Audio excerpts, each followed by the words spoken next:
also give you an update on Lakeside. So Lakeside, of course, is our only public hospital in the county, and it, of course, positioned in Belle Glade.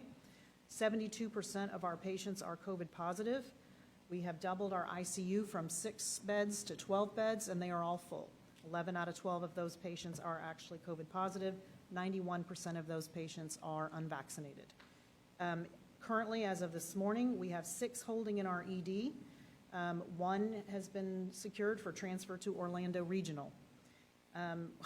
We have not had a local transfer to a Palm Beach County hospital since August 8th.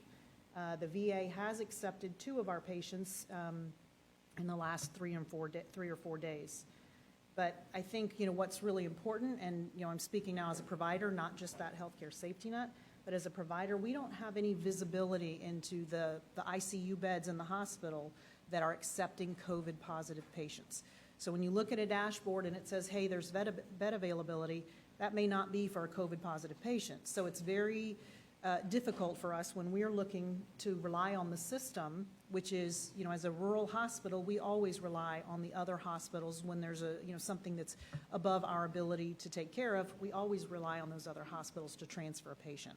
Up until now, it's a great system. It's just that there are so many patients, it's overwhelming a lot of the hospitals. And so it's very difficult. In one case in particular, there were, we called 13 hospitals in Palm Beach County, and no one accepted our patient. And she was in the emergency room for several days, being cared for, of course, but she was in the emergency room for several days until we found a willing hospital who had capacity to take a COVID positive patient. So, what I would love to see is a system, a real-time bed availability for COVID positive patients. In a hurricane or an emergency situation, and even today, there is a dashboard that shows available beds. The problem is it's a little bit deceiving because those aren't beds necessarily available for a COVID positive patient.